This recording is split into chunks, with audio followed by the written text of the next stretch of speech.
Okay mga ka-5 mga kaibigan, ayan po at tayo po ay magpatalastas muna, commercial muna. Gagawin ko muna ng reaction video itong isang ordinansa dito sa Maynila. Ordinance number 9134 na kung saan pinagbabawal na dito yung mga naka-pismas or nakahunit, no? At yung mga hindi kita ang mukha. So ayan, panonoorin natin yung video ni Yorme, Mayor Isko Moreno. Pero syempre bago natin ipagpatuloy yung ating video ay mag-shoutout muna tayo dahil may mga nagpa-shoutout sa atin dito na ating mga tagapanood na kung saan galing kay Nixman Atibagos Awakay. Ayan, yung ating isang nagpapa-shoutout at kay GFM Vlogs at syempre kay Rodolfo Fermin Junior. Ayan, shoutout po sa inyong tatlo. Ayan po yung nagpapa-shoutout dito sa ating vlog na ito or sa ating mga video. Kaya abangan ninyo, marami pa tayong mga katanungan o kasagutan dito sa ating mga manonood na kung saan 15 tanong pa ito nakapila dito. Kaya abangan ninyo, mamaya baka tanong nyo na ang ating sasagutin sa ating mga susunod na video. Bagkus ito nga, patalastas muna tayo. At ito na yung ating video kay Yorme Isko Moreno na kung saan pinagbabawal nga na rito sa Maynila yung tinatawag na balaklava or yung tawag dito yung parang bonnet style siya or pismas pag ikaw ay pumasok sa mga establishment dito sa Kamaynilaan. So panoorin na natin yung video para mas maintindihan natin yung paliwanag mismo galing kay Yorme or Isko Moreno na kung saan siyang yung mayor dito sa Maynila. So ito na yung ayun, kung papasok ko kayo sa mga restaurant o establishment tapos nakabalaklava ko kayo, hindi po pwede yun. Bawal po yun sa Ordinance number 9134. Kung kayo naman, halimbawa, ay nasa malapit sa mga bangko, ATM, o ATM, bili mo, withdraw ka lang sa ATM, tinatapang po kayo mo o why, kung wala ka naman tinatago, gwapo ka naman, maganda ka naman. Kung talagang hindi ka tulisan, at wala ka naman mas intention, bakit kailangan nakabalaklava ka? O naghihintay ka ng pasero o sa labas ng commercial establishment sa nakabalaklava ka. Bawal. Yun po'y iniiwasan natin upang hindi gamitin ng mga tulisan at longest yung ganyang senaryo kasi po'y pinangangalagaan natin ang kapakanan at kaligtasan ng higit na nakararami at mapanagot natin sa lalong madaling panahon upang makilala itong mga posibleng suspect na pinumi ay mapapanagot natin sila agad. Kung kayo po'y may sakit, ay kailangan nyo lamang po, halimbawa mayroon kayong face mask o pagpasok ng establishment, bubuksan nyo muna. Yung gabi. Ganun lang yan. Sa may mga may sakit yung nag-face mask.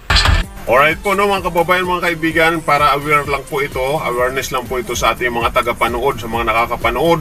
At syempre dito sa Maynila, yung mga pumupunta ng Maynila dahil ang Maynila po ay sentro din sa pasyalan, lalo na yung parte ng Divisoria, parte ng Binondo, yung mga mall dito. Kasi yung Binondo pasyalan po ito, iba't ibang tao po ang pumupunta rito dahil yan po ay nandyan yung Chinatown or nandyan yung mga Chinese restaurant.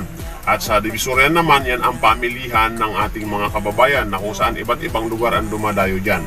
So para aware din at na-share din natin dito sa ating video na ito na kung saan itong ordinansa nga sa Maynila na kung saan ordinance number 9134. Yun nga ay ito ay pinapatupad na ngayon dito sa lungsod ng Maynila. So malinaw naman pinaliwanag ng ating mayor no dito na kung saan kung ano yung mga pinagbabawal. Actually, yung sistema na ito ay noon pa ito ginagawa ng mga bangko. Pag ikaw ay pumasok sa bangko, tinatanggal yung face mask or hindi pwedeng nagsasalamin. Nakatanggal yung salamin, pinapatanggal sa iyo ng security at pati yung headset. Bawal po yan sa loob ng bangko. Noon pa man, ginagawa na ito ng mga bangko. Especially yung Bangko de Oro, ginagawa namin yan. Na kung saan pag pumasok lang yung kliyente, pag naka-headset ka, pinaalis yun, pinaalis siya. O pag nakasalamin ka na kulay black or sunglass kung tawagin is pinatatanggal yon. Nakasombrero ka is pinapatanggal yon. Ngayon, itong ordinansa na ito dito sa Maynila is naka-balaklava. Ibig sabihin ng balaklava, yun yung parang nabibili natin sa mga bilihan na kung saan-saan lang dyan, yung parang dito lang ang nakalabas yung mata lang ang nakalabas or nakatakip yung muka. Or ultimo yung face mask is talagang pinagbabawal na rin dito kung ikaw ay papasok sa mga establishment na mga kahit anong establishment, sample 7-Eleven, yung mga ganyan, or restaurant, yan, o kaya bibili ka, basta papasok ka sa isang establishment. So dapat wala kang takip sa mukha, wala kang sombrero, or hindi ka naka-helmet. Kasi nga, totoo naman yan na nagagamit ito ng mga kriminal, na kung saan kahit yung mga pinaghahanap na kriminal is na malaya pa rin silang nakakagala. Kasi nga bakit? Dahil nga nagsusuot lang sila ng face mask or nagsusuot lang sila ng helmet or nagsusuot lang nga ng tinatawag na balaklava is hindi mo na makikilala.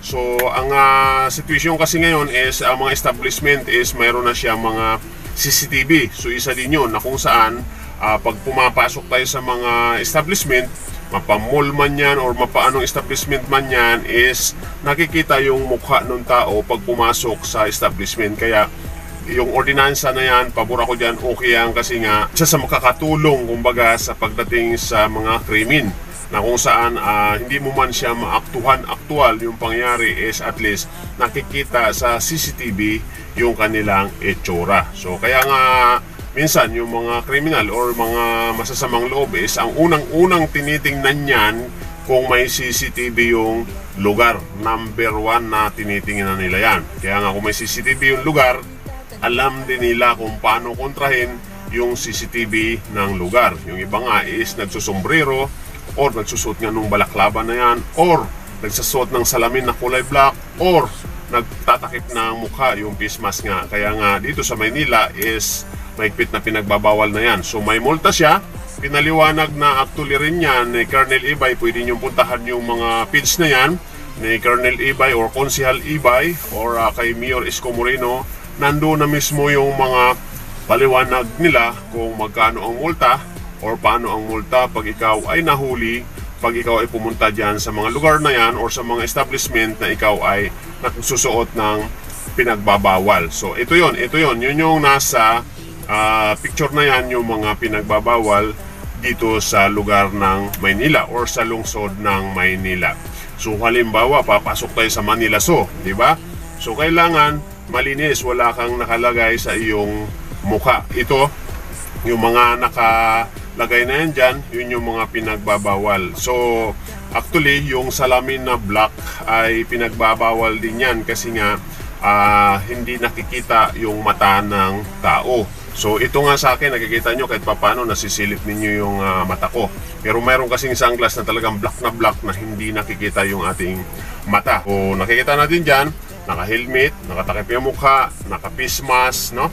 Balaklava, yung balot hanggang ulo, at sombrero na parang waway. Yan, mga ganyan. Talagang mahigpit na pinagbabawal dito yan. Kasi mga pupunta ng Maynila, alam nyo na po, pag pumunta kayo sa mga establishment is huwag kayong magsuot ng ganyan dahil pwede kayong mahuli or mabigyan ng parusa sa kanilang ordinance number 9134 na kung saan meron kaukulang multa yan at siyempre may kulong pa yan. Kaya nga kailangan sumunod sa batas kung ano yung mga pinag-uutos ng batas at kahit na sabihin natin na city ordinance po ito. So yan po, mahigpit na sa Maynila ngayon dahil kay Isko Moreno, pero yun po ay tama, no?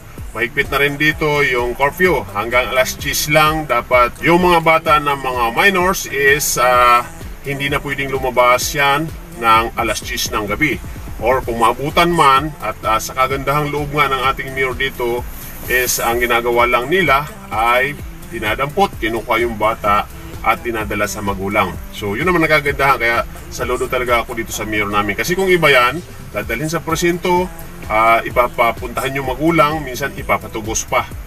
Dito hindi, dadamputin lang nila at idadalhin sa magulang. Kaya lang ang problema, dahil nga minor kung tawagin, yung magulang ang mananagot. So siyempre mayroong kaukulang, siyempre sa first offense kakausapin, second offense is meron na talagang sanction. So ganun dito sa Maynila. So shoutout sa mga taga Maynila, shoutout po sa ating Mayor Isko Moreno, at siyempre sa kay Vice niya na napakagandang Vice, at siyempre sa ating mga kababayan dito sa Kamaynilaan. So shoutout po sa inyong lahat. Buhay po.